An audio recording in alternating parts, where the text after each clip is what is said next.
Okay, good morning to those of you in the Americas, good afternoon Europe and Africa, and good evening to those of you further east. My name is Steve Lewis and I'm a Senior Director of Risk Tech based in the UK. Thanks very much for joining us and welcome to this Risk Tech webinar, which is the third of what is the fourth series we've run since May last year. The topic today is about making the most of the risk assessment matrix. In particular its uses and some of the pitfalls to watch out for. So hopefully we can provide some useful and practical insights for you. Before we get going, if you've attended any of our webinars before, you'll notice we upgraded to a more automated registration process, which we hope you find a lot easier to use. And we're also using Zoom rather than Skype for Business because people do seem to prefer that. So a quick bit of housekeeping. We've muted everybody so the sound won't be distorted by any background noise. If you'd like to ask questions, then please use the Q&A function.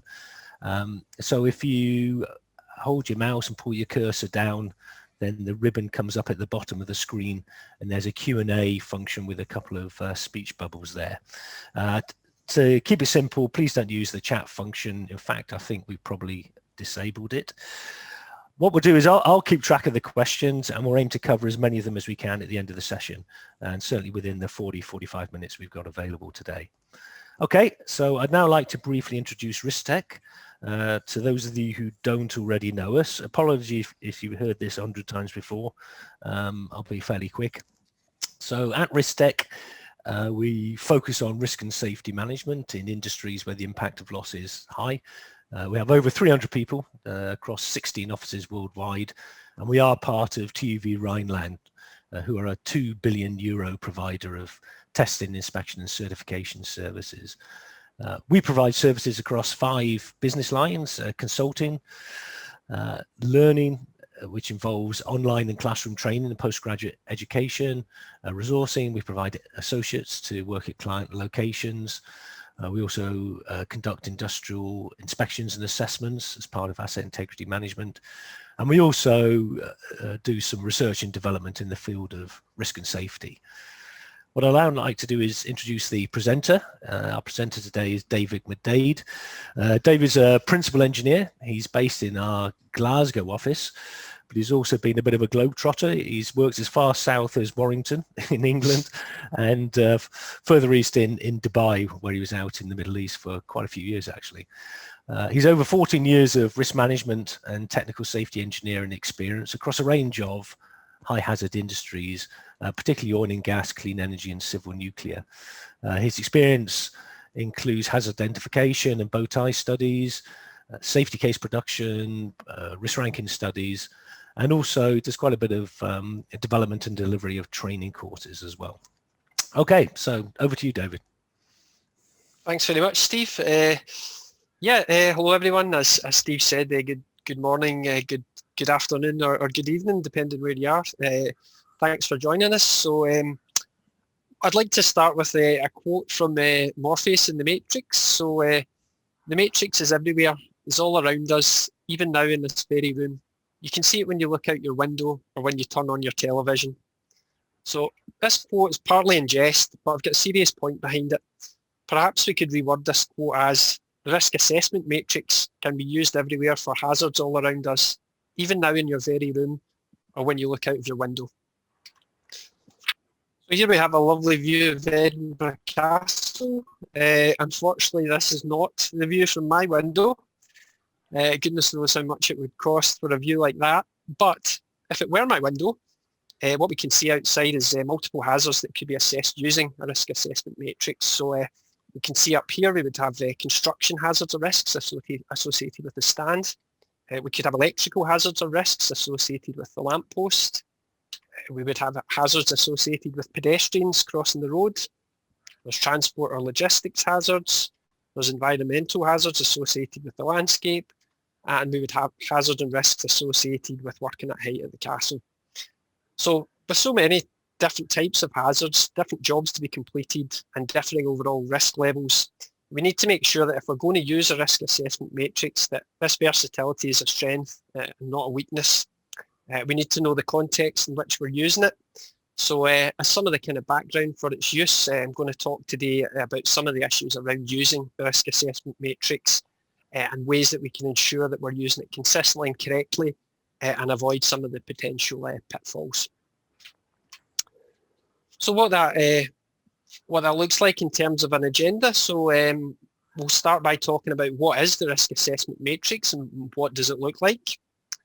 We'll talk a bit about using the risk assessment matrix. So what are some of the variables in play and what are the risk levels that the RAM will ultimately lead you towards. We're going to talk about unmitigated and residual risks and what that means in the context of using the risk assessment matrix. How many is too many? How many risk assessment matrices should you have? One, many, who knows? There's many issues around that. Maybe you've got a choice in that, or maybe you're mandated to use certain ones, but we'll talk around some of the issues that can come up with these things. And as Steve mentioned at the end, we'll have a Q&A. So if you want to post the Q&A questions, then Steve will compile them and we can have a chat at the end, hopefully a little bit of discussion as well. So if there's anything that piques your interest as we go along, then feel free to ask a question about it. Okay, so we'll start off with what is the risk assessment matrix. So it's a matrix, well, the risk assessment matrix, or the RAM we'll call it as well today. It's a matrix that we use during a risk assessment to define the level of risk.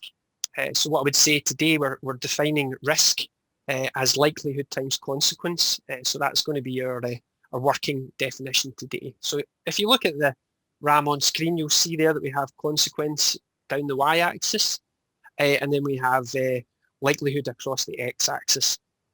You can see then if you choose a likelihood and a consequence, it will lead you to a position within the risk assessment matrix. And that's what we'll talk about a bit today. What's it for? So, I mean, it's intended to increase visibility of risks and assist decision making. So provides a framework, if you like, for decision making on the level of risk associated with things. Obviously, there's colours as well and boxes. So, you know, it increases visibility of what the risks are and where they sit. So this one that we showed on screen is from ISO 17776 and is a typical example. Something I'll just mention at this stage. So you'll notice that this RAM uses likelihood across the x-axis. Sometimes you might see frequency used there instead. You might see probability. These do have slightly different meanings, and we're going to discuss that a bit later on in the presentation. As I say, you'll see here that this one uses likelihood. Okay, so all shapes and sizes. So we've got many different RAMs and all different sizes ranging from 3x3 to 10x10. So it does depend what industry you work in or what kind of work you do as to what you'll come across. But they're essentially going to just be doing the same job. So here's a selection. So we've got a 3x3 there. We've got another 3x3, but you'll notice it's the red's in the top right rather than the bottom right, and there's some different colours. There's another one there that's 6x5. This time we're using blue instead of green. And then there's another 5x5. So you just, you know, it's all the same thing, but as I say, you'll see different shapes and sizes and different colours. So the most common do tend to be 6x4, 5x5 or 6x6, somewhere in that region. So if they're a bit too small, you might not have sufficient resolution to assess your risks. If it's too large, it might take a while to use, it might be difficult to use, and it might be questionable ultimately whether that level of granularity is actually needed. So we'll come back to that point again a bit later on today. Something I would mention here is just because you have a RAM in your organisation, so for example a 5x5, just because there are only 2 axes and 25 cells, that's not in itself a guarantee that everyone is going to use it in the same way. Okay, so you might have a well-defined RAM for use, but it's still possible for people to use it differently. So we'll talk about some of these issues as well today. So out of the 2 axes on the RAM, first we'll talk about likelihood and some of the things you might encounter. So what I've put on screen here is a selection of different examples of the likelihood axis. So something I'll mention here, which I touched on briefly before, we'll just get our definitions right at this point. So when we're talking about frequency, probability, and likelihood, so frequency is generally expressed as a numerical value of the number of times per year. So if you look at the pink table there, you'll see that this can look like greater than 1 per year at the bottom, or we've got less than once per million years in the top right. The numbers are also given in scientific notation, as you can see in the frequency range there. So some people might be more familiar with them, depending what they're doing. So as I say, that these are frequencies. Likelihood is usually expressed in words. So this is things like likely, very likely, rare. So you see that the matrix on the left-hand side, or the axis of the matrix on the left-hand side, has some of these words. So they can be termed likelihoods. Probability, you're not going to see that as often in a risk matrix, but just for completeness, probability is a value between 0 and 1. So a good example is a coin toss. So if you toss a coin, we would say the probability of heads would be 0.5, and the probability would never be more than 1 and never would be less than 0. Okay, so we can see from these examples there's a blend of qualitative scales, and by qualitative we mean that no number is given and language is used, and there's some semi-quantitative scales. So this is where a range or a band of numbers is quoted. The reason we would say semi-quantitative is that we're not assigning an exact number to a frequency, we're saying the frequency is within a band. So for example, that pink table again, you can see that unlikely has a 10 to the minus 4 to 10 to the minus 2. So that's a band, that's semi-quantitative. It's for that reason that if you talk about the risk assessment matrix, you'll hear people calling it a semi-quantitative tool. Okay, so a couple of things to mention about likelihood here. So if you look at the bottom right-hand corner, you'll notice that we're seeing terms like heard of in industry, and has happened more than once per year at the location. And people might be familiar with these kind of terms in a workshop. So for example, a hazard or a HAZOP. So the thing is, if we're using a scale like this, we have to think about what we're using it for. So, I mean, if we are starting work with a new company, is it even possible for something to have a likelihood of D or E? You know, E we're talking about has happened more than once per year at the location. As I say, for a brand new company, can we even have D and E? If we had an older company, we could be left with very little room for manoeuvre if historical incidents tell us where we sit within that axis. So we might be forced into a particular box based on historical data, which can be good or can be bad, but it leaves a small room for manoeuvre if you're interested in the difference between what has happened in the past and what we expect to happen in the future.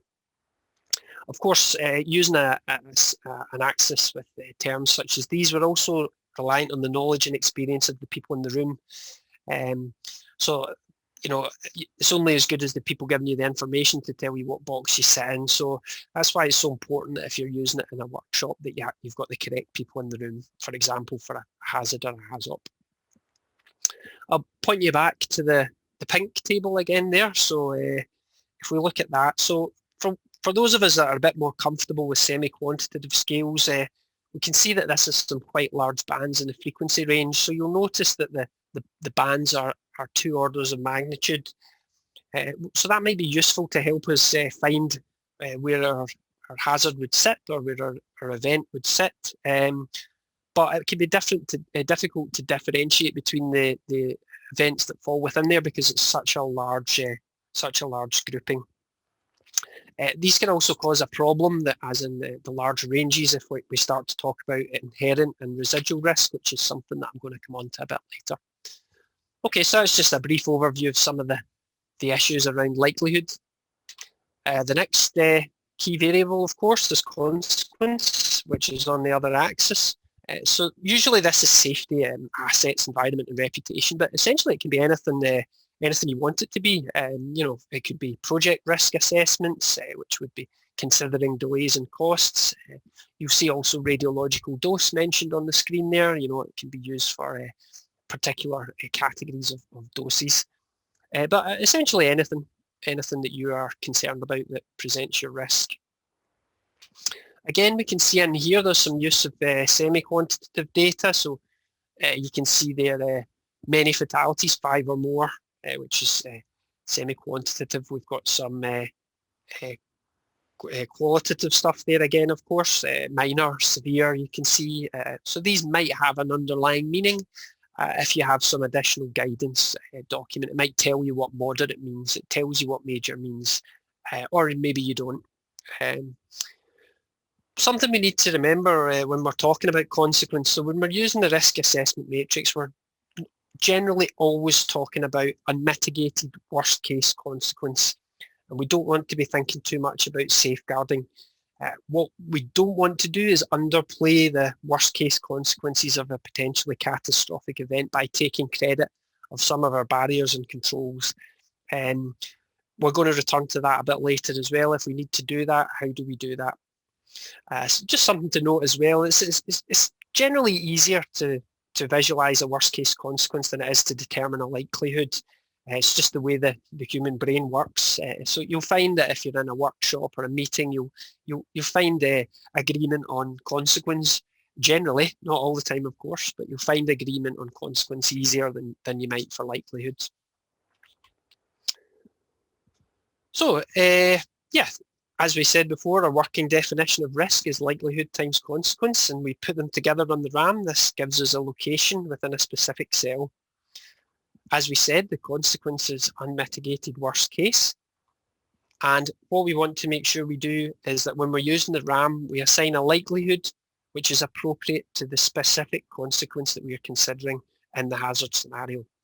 So for example, if we're talking about a leak of diesel, and if we're talking about a small leak, which might be reasonably frequent, our workshop team has decided that this occurs several times per year in the operating company. But the worst case consequence is somewhere in the minor level, then we would end up somewhere around about here on the RAM indicated by the star.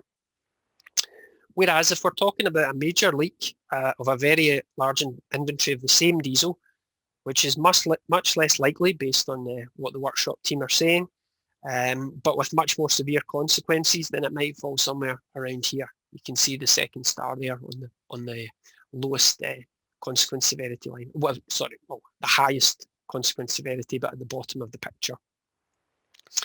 So these scenarios then would be better assessed differently. They fall within different cells of the RAM, which makes logical sense. These scenarios might be handled or addressed in a different manner as you take them forward. So it'd be unrepresentative and actually ultimately it would be unhelpful to take the likelihood or frequency of a minor leak and to say that the worst consequence is severity 5. However, what we do have to do is make sure that the major leak is covered somewhere, as ignoring the worst case potential consequence is not good. So you can see that this sits better as two separate scenarios. The risk levels, just talk about this quickly really. People will be used to this. It's a traffic light system, so it generally take you into one of 3 or 4 boxes. So if it's high, what we're saying is the operation or activity shall not start, or continue until you do something. You're going to have to find an alternative method or put additional controls in place. Medium, which will be yellow generally, or orange, the operation of activity should start or proceed only when the risk reducing measures are in place.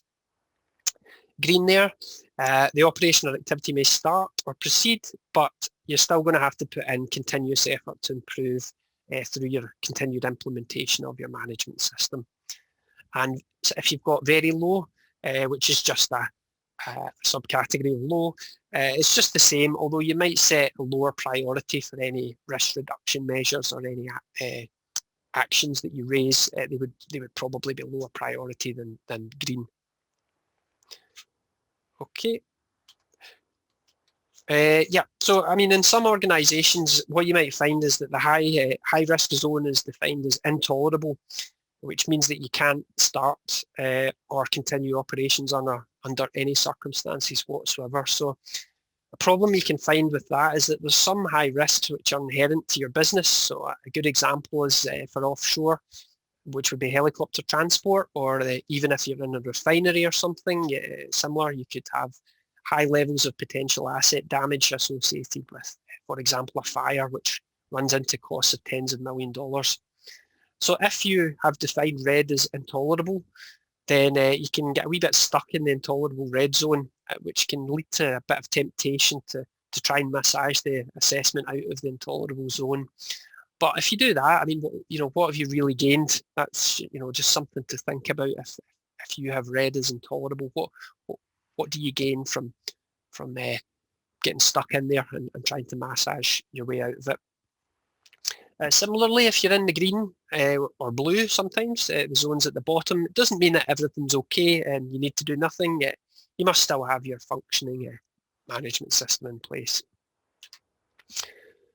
Sometimes, as in the UK, the boundaries between these zones can recognise some risk targets from frameworks. So in the UK, we have reducing risk protecting people, commonly known as R2P2. So what you would do is ensure that the boundaries between your risk categories on your RAM are set at appropriate values that match with the guidance within that document. So risk levels and scoring. So sometimes numerical values are assigned to the final risk. So all we're doing, regardless of outcome, though, is providing a means to rank the risks. And by ranking them against each other, we can manage them with the appropriate level of effort. So you see there, what this would allow you to do is you could compare red with red. So you can have a red 25 or a red 16, which allows you to compare those against each other. Same with yellow, you can have an 8 and a 12 in the yellow zone. And if you use this risk scoring, it just allows you to compare yellow with yellow, red with red, green with green. But again, it's just doing the same job as the colours themselves, just giving you a finer granularity. Okay, so as we've had a quick run through using the RAM, something I would say here is we just need to keep the key benefits of the RAM in mind. So after we've assigned our risk level, we need to remember what we're doing and why. So in terms of using the RAM, what we can do is we can start from very little knowledge of the risk we have and fairly quickly categorise things into the relevant risk levels. So for a whole facility, for example, you can start with a blank piece of paper and a register of hazards, which would provide you a bit of structure. You can work your way through it, fairly quickly identify what hazards you have present, and then assign them a risk level. The use of the RAM encourages a bit of discussion and a common understanding of the hazard scenarios as you work your way through them. So likewise, even if you're using it for a small scope, for example, a permit to work type application, you still would work your way through it. You can work out the relative risk of a job, provided you use the RAM correctly. How risky is this job I'm going to do? I need to talk it through with other people, and then determine where you lie and how risky it is.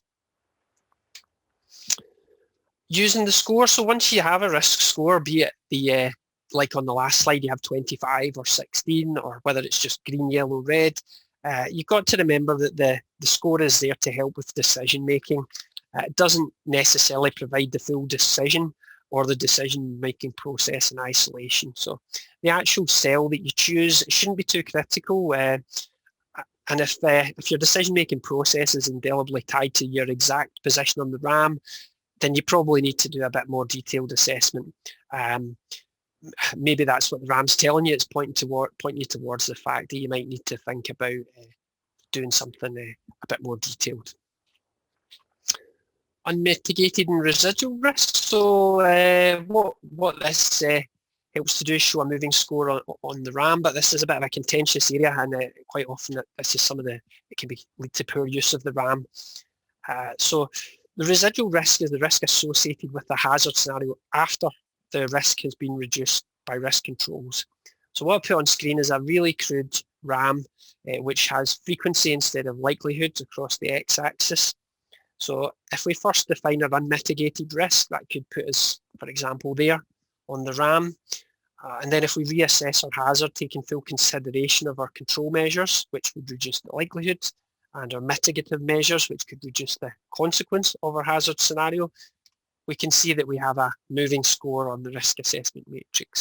So far so good, but it's very difficult to define unmitigated risk. So if we're saying if nothing works, how bad can this be? I mean, what do we actually mean by that? So, if you think about driving a car, is it realistic to consider an unlicensed driver in a car with zero mechanical integrity on unmade roads? Is that a realistic, unmitigated scenario?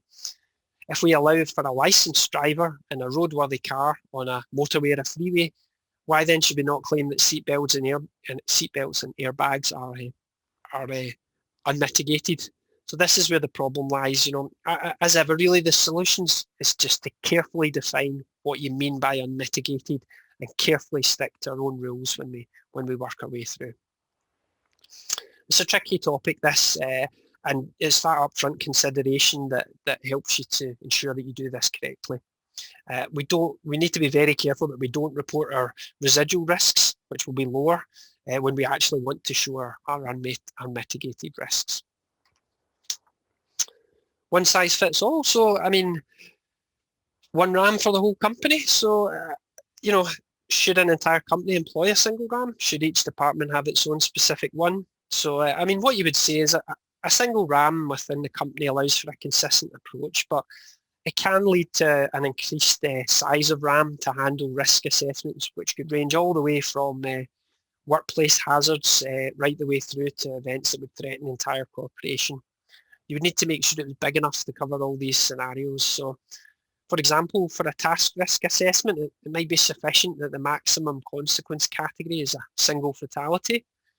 Whereas if you're doing it on a company-wide basis, you might need to go up to multiple fatalities. In fact, some would even go up to greater than 500 fatalities. So how big a risk assessment matrix would you need to cover all these things, all the way through from a simple task right through to things that threaten the entire corporation? A RAM per department? Well, I mean, this would allow you to have simple targeted assessments, but it starts to become difficult to manage consistency across your organisation. And there's also the potential for you to use the wrong matrix for a task. For example, if you use the task risk assessment matrix for major hazard assessment, you just need to be very careful. So really, you just need to make sure that you've got the right RAM for the job. And if you're using one that is fit for the purposes of your assessment. Okay, so that was quite a quick breeze through, but just to summarise before we go into our Q&A. So some of the key tips really for using the RAM. So number one would say ensure that your users understand its uses and limitations.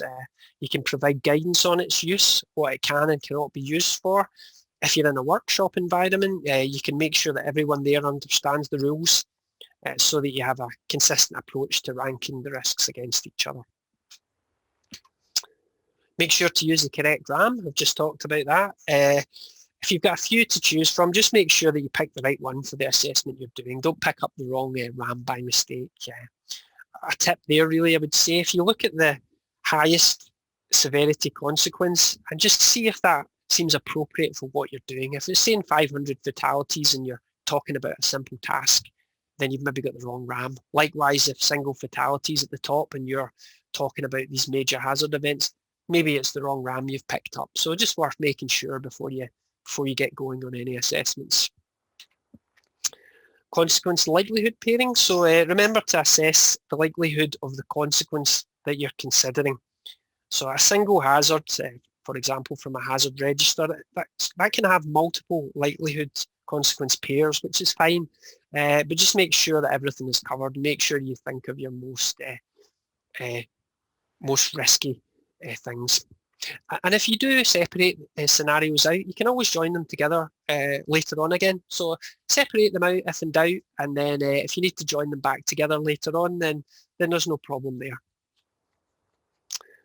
So as I said earlier, just remember that consequence is unmitigated worst case in almost all situations, but you need to be sensible with what that means, and you need to make sure that you state the rules that you're following so that it's clear for everyone what you mean by unmitigated worst case consequence. So the RAM's an aid to decision making. The location on the RAM can only be so accurate, and it is subjective to a certain degree depending on what your likelihood consequence categories are. So if it's really, really important, the exact position on the RAM, then maybe you need to be thinking about using a different technique. And actually what you would say is this is what the RAM is pointing you towards. If you're agonizing over the exact position, then I think it's telling you that maybe you need to be going away and thinking about doing something a bit more detailed. Yep, remember to be careful with residual and unmitigated risk. These are really tricky, and you just have to make sure you're really tight on your definitions. And just make sure that everybody knows what the rules are and is following the same rules, and you can't really go wrong. Okay, so I'd like to thank you all for your time. I'll hand over to Steve now to see if we've had any questions coming in. So hopefully we can have some discussion to finish off the session. So Steve, over to you. Yeah, thanks, David. Yeah, really interesting. Lots of practical insights there. We've got a few questions come through, but please, everybody, if you have other questions, just use that Q&A function and fire them in. So we have the first question is from Abdul Latif. For existing operations, if we assume the unmitigated case for a consequence, won't that mislead us when we then make informed decisions? Well, what I would say there is, I think you're quite right in the you would say you would certainly want to have a handle on what your mitigated risk is. However, I would always say that you would be better to know both than just one. I think the problem is if you have an unmitigated risk that sits somewhere in the middle. So just say it's right in the middle of the risk assessment matrix. This is an unmitigated risk, and then you bring in some mitigated risks, and you end up with something that's extremely high consequence, but because of your mitigative measures, it ends up sitting in the same box. Then you're getting into a situation where things are a bit blurred. I think it's far better if you can at least define your unmitigated risk, so you have a start point, a fundamental base, and then you can take credit for everything that you have. It helps you to see how things have moved and why. Also, if you lose some of your safeguarding, you can quickly determine where you're actually going to drop back to if, for example, one of your protective systems is out of commission. Whereas if you don't have that base unmitigated risk to go back to, you might find that you need it at some point. But certainly agree, you want to take credit for what you're doing, absolutely. And as long as you're careful, you can certainly talk about your mitigated risk, but maybe just always think, is it harmful to have a handle on your unmitigated risk levels also? Yep, thanks, David. Question from Saeed, quite a good one. I think it refers to one of the earlier matrices that you showed, and that is, what is the meaning of severity 0? Do we assess the frequency of severity 0? Well, yeah, that's a good point. Really, I've seen, it appears in some risk matrices. So what you would do is generally when I use them most often, it would be in a hazard identification workshop. And what we'll have in front of us is a hazard register, which is a big long list of all sorts of hazards that we may or may not have. And as we work our way through the hazard register, some people, say it's diesel, for example. Some people might have no diesel on the site, in which case they would want to positively record that there's no diesel. Some people might say that there's no issue and it would be 0 severity. It's just really, it depends. I mean, there are very few things that you could say realistically would always be 0 severity, but perhaps it goes back to our, our earlier talk about residual and inherent risk. Maybe you need that facility to be able to move things into that box. But yeah, you're right. I mean, no severity essentially could be the same as an entry which says not an issue or just has a dash. Yeah, I guess it could also be used where an event, for example, has an environmental consequence but 0 safety consequence. Yes. Yep. Or has a safety environmental consequence, but no reputational damage because it's so trivial, for example. So maybe that's where it could be used as well. Okay. A question from Rajesh.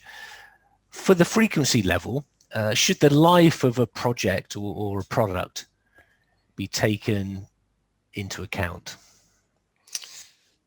You have to be very careful using frequency, I would say. So I think this is where the RAM can branch into different uses, really. So, you have your purely semi qualitative or semi-quantitative things where you just talk with people and get a handle on their experience, and that will tell you where to go. Frequency, it can be a bit more difficult. So how have you calculated your frequency value? Does a complicated or detailed assessment sit behind that?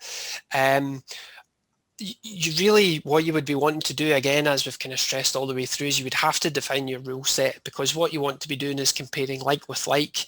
And if you drift between, sometimes you're considering the whole life cycle of the project, sometimes you're considering a snapshot in time.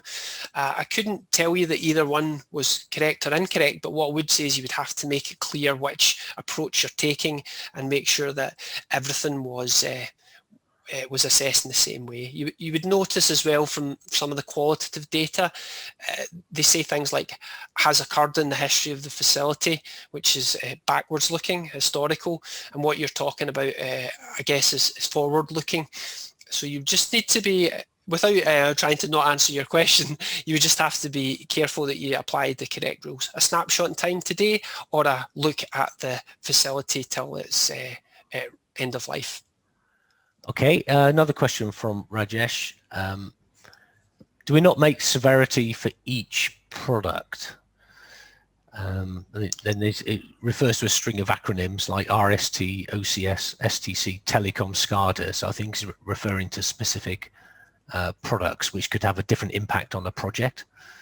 Yeah, I mean, talking about the broad level hazard, of a whole facility, you show up and it's an entire petrochemical plant, and you're trying to determine the risk associated with things on a hazard level. So do you have gasoline? Let's assess it. Where is it? What risks associated with it? Do you have diesel? Where is it? Blah, blah, blah. But there's nothing to stop you having a different list to start with, which could be a very detailed list of component parts that you want to assess in more detail. There would be nothing wrong at all with you looking at a system broken down into sub-component parts. What happens if this bit fails? How risky is that? How likely is that? What's the consequences if it does? Your risk assessment matrix would need to be appropriate for the job. However, yeah, I mean, you can take it as down to as detailed a level as you want, or keep it as broad as you want. Okay, we've got quite a few questions here. A question in from Liam. How would you define the very highly improbable events happen once per 1,000 years versus once per 10,000 years in a RAM? There are some very odd frequency ranges defined for certain events in risk assessment matrices that some companies use. Sure. Well, I mean, again, I don't want to always go back to from a hazard perspective or a UK perspective, but what I would be doing, or what I would want my RAM to tell me, is which are my highest consequence events. And what I wouldn't do is make a huge amount of distinction between something that is extremely high confidence and is very rare from something that's extremely high consequence and is a bit more common. Because the problem you have is, if you were on the Macondo platform, for example, in the Gulf of Mexico, and somebody said to you how likely is this blowout event, it would probably be ranked as extremely low. However, the consequence is so high that to some extent you manage it the same regardless of how likely it is, because the consequence is driving you towards a point that you need to have complete control over that scenario, or to have complete awareness of that scenario. So I know it can cause problems maybe as you come up the RAM, between yellow and green, just because you're forced into a box with the likelihood bands you have. But if you're talking about the extremely severe rare events, I think they need as much attention as the more common rare events, with the caveat that a common massive consequence event is extremely bad and you should be doing something about it right now. But if they fall on that bottom line, then they require attention regardless. Yep, thank you. Yeah, plenty of questions coming through. Question from Jose. Can you elaborate more on residual risk and unmitigated risk definition while doing a HAZOP study? Yeah. Should we do the risk ranking even after considering the safeguards? Yeah, so what something that came up there that I almost talked about but didn't was if you're looking at the frequency on the risk assessment matrix. So you're in a HAZOP, you've got a risk assessment matrix that has frequency on it, it's got well-defined frequency bands, then you have, plus you have a handle on the, what would you say, sorry, the frequency of an event occurring. So for example, a pipeline leak, you have a handle on what the frequency of that is based on historical data from the industry and the company. So you know where you sit. You're not making a subjective call. You are pushed into a particular box. What you also might have in your HAZOP is a list of safeguards, and you might have a list of the reliability of these safeguards. So if you put the two together, you can start to move your inherent risk. Sorry, you can move, you can move your unmitigated risk. I'll stick with mitigated and unmitigated. Move your unmitigated risk into a different box, which is your mitigated risk. But you've got a solid foundation for doing so because you are saying, I know the frequency of my event. I can tell you where I got the data. I know the reliability of the system that I'm installing or have installed already, which will control the event. So therefore, I can justify moving boxes. I can justify to you why I have reduced my risk level, which is a lot more easy to do than if you have a non-frequency scale. So for example, if I was to say to you, you're my manager, and I say, oh, good news, I've moved this risk from likely to less likely or not likely. How do I justify to you that that movement is being thought out and there's something defensible behind it? So that would be something I would say, and almost said, and I'm glad you've asked that question, I almost said that if you're going to have a HAZOP and you're starting even to think about SIL, which I won't go into detail just now, then residual and, mitigated and unmitigated risk is useful, is justifiable, and is worthwhile. Yeah, and I think you've kind of neatly summarised why there's a lot more emphasis today on LOPA studies being done either in conjunction with HAZOP or straight after the HAZOP to ultimately try to determine if there's a gap in the risk reduction required and whether there's a SIL solution required. Okay, a question from Andy. There can be some difficulty when trying to assess likelihood and impact when discussing a described risk. Likelihood is specific to the threat and the impact to the consequence. Should we not avoid trying to define a risk and score it and move towards threat management?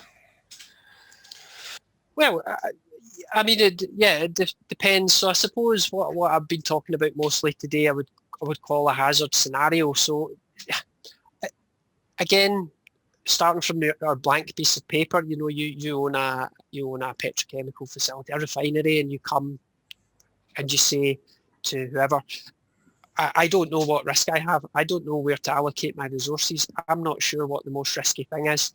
What you would want to do then is start from the beginning and say, we're going to tell you, or we're going to work out together what is the highest risk. As soon as we have that, we can then go and do different things with it. What we can do is we can say, as of this moment in time, the moment we've finished the HAZOP, these green ones don't seem so bad.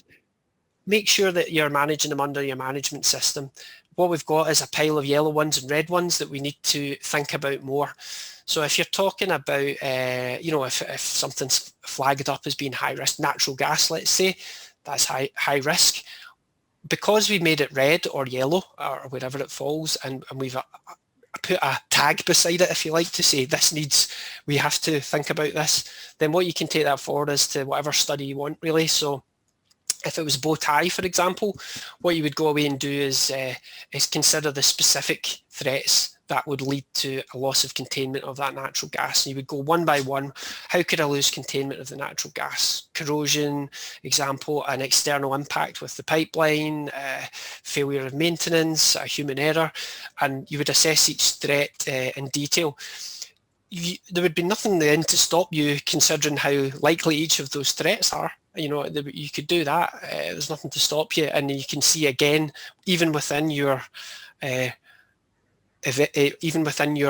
hazard, you can go further and say what's the threats that are most likely to lead to this loss of containment. So I think, yeah, I agree, absolutely, you're right, you can take it to threat level, but I think depending where you start from really is the thing I would say. If you've got a good handle on your risks already, they were set in stone or been reviewed multiple times, everyone agrees, then yeah, you can start to think about threats. Okay, question from Gareth.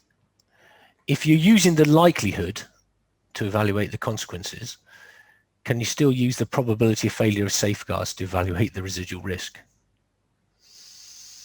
Oh, sorry, can you read that again, Steve? Yeah, I'm still trying to get my head around it. If you're using the likelihood, yeah, evaluate the consequences. I think this relates to your comment about matching the event, the specific event, to the likelihood of that specific event and the associated consequences. I think this relates to your small league versus big league. Can you still use the probability of failure of the safeguards to evaluate the residual risk? Yes, I think here we're maybe talking about the same thing in a different order. It sounds to me like you're maybe talking about using the mitigated risk to work backwards to find out your unmitigated risk. Apologies if I've misunderstood that. Depends what data you have. I mean, you would normally always work the other way. You would be starting with your unmitigated and you would be seeing what have I added and where does that take me to in terms of the mitigation that I've provided. If you've got PFDs, it sounds like probabilities of failure and things like that, then it might be a tricky sum, but I don't see how you couldn't back calculate, because you should maybe have done the sums in the first place to get you to where you are. But yeah, I mean, I don't see why not, as long as I've interpreted your question correctly. Just depends on your start point. Sure. Thanks, David. Question from Mohammed. Are the numbers of likelihood per year according to a standard, or does it depend on the company or activity? I don't know whether he's referring to the structure of the risk assessment matrix or deciding whether a particular event has a specific frequency. Yeah, it really depends. It really depends what you're doing. I think you've kind of touched on that. I think in your question when you've been thinking about it, you would probably want different scales for different things, wouldn't you? Really, it depends what you're doing as to where you would be putting things. It's really, again, I can't stress this enough, it's really the rule set of what you're doing, and I wouldn't ever try and use an inappropriate matrix for the job you're trying to do. So it sounds like maybe there you're thinking about, oh, I've tried to do a certain thing and I found that the frequency bands weren't right. As another bit of your question there, yes, there are things that will be given in standards, but it just depends what you're doing. LOPA, Steve mentioned, and when it leads on to SIL, it's not the same as a risk matrix, but there's very defined bands about where things sit. So depending on what you're doing, you'll probably find some info that would give you an idea of what frequencies should look like, or you might have a larger scale. You'll have guidance from large corporations or for countries, regulatory bodies as to what's acceptable, and then you work within the constraints of that. Okay, thank you. Time's moving on, but there's still a few questions to get through. There's still quite a lot of questions. Yeah, I'll just pick two or three, and then sure. then we'll wrap up. I think related to the last question is a question from Arno. So, is there a benchmark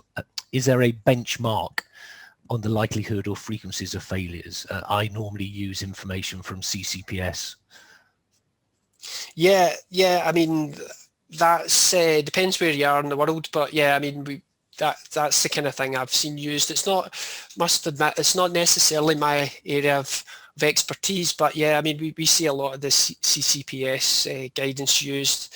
There's the HSE in the UK have quite a lot of guidance on numbers, but whether you would use that out with the UK or not, I'm not sure. So yeah, CCPS certainly seen that used. It tends to have quite a good reputation worldwide, as well, rather than just being country centric. But yeah, there's quite a lot of sources. But again, it's best not to cherry pick from different ones to get numbers that you like. You know, you kind of want to have a consistent approach when you're using the data sources. Okay, thank you. Question from Olaf. I see often that all risks are listed in a comprehensive risk register. There is each identified activity and the associated risk assigned to a risk value from the risk matrix, regardless of whether there is a quantitative method available to better assess the risk. An example would be exposure to noise, where limit values are mentioned in legislative requirements. What's your suggestion on how to combine both in one register? Well, so I mean, just to think about it, I think something I would say here is just to mention is noise. Noise and vibration and things can be tricky beasts as well, because what you can be talking about is something that may not impact somebody today, but consistent exposure over time has a very different risk level from, you know, me walking through a plant for one day. So you can find, and I don't know if that's partly maybe why you're seeing some of the things that you're seeing in your lists. These can be quite difficult to nail down. Anything to do with long-term exposure, even up to, you know, carcinogens and things, it's long-term exposure. Do you risk rank that as a fatality, or, you know, do you say, well, if you know me, if David walks through the plant, he's going to be absolutely fine for one day? So that might, without seeing what you've got, that might be something that's leading you towards some of the difficulties. If you don't have frequencies and you've purely got a consequence, then as long as you're following the same rule set, you know, you can rank things against each other based purely on consequence, because it's kind of like I said it in answer to one of the earlier questions. I just want to know what's the worst thing that can happen. Maybe I'm not even interested in safeguards or what you do about it or how often it happens. I just want to know, and by the way, I would put the word credible in here. I want to know your credible worst case consequences. Maybe not interested in a meteor hitting your plant, but the things that are credible, what is the worst that can happen regardless of how often it happens? And as long as, if you're talking about combining two lists there, as long as you combine the same things together, for example, all consequences could be compared against all other consequences, and you're not blending risk in where other ones have taken account of likelihood and some have, some haven't. As long as you've got a pure unmitigated consequence for everything, I don't see why you couldn't compare them with each other. Okay, thanks. We'll make this question the last one, question from Richard. And you touched on this in the presentation, but how would you align the matrix to tolerable levels of risk and the alarm zone, for example? Sure. So yeah, I mean, what you would want to be doing is, you know, if you're in the UK, for example, you know, I spoke about R2P2, reducing risk, protecting people. Again, this is probably on a risk matrix that's got frequency of some kind on it. So semi-quantitative or frequency would be something you would need to see. What you wouldn't want to do is call your red zone intolerable, and then you know, if you're a British company, you have a cut-off point between yellow and red, and that cut-off point disagrees with the legislation governing the country, because that's not serving anybody any good whatsoever. You might as well make sure that you match with what the expectations of the country are. Likewise, if you were working for a big operator that maybe in a different part of the world from the UK, excuse me, the operator has its own thresholds.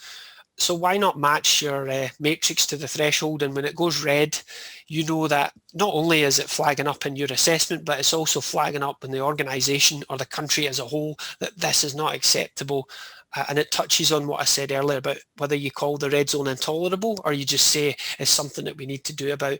If you aligned it with what is intolerable within your country, i.e., against the law, then when it goes red, you know that it needs an awful lot of attention of some kind.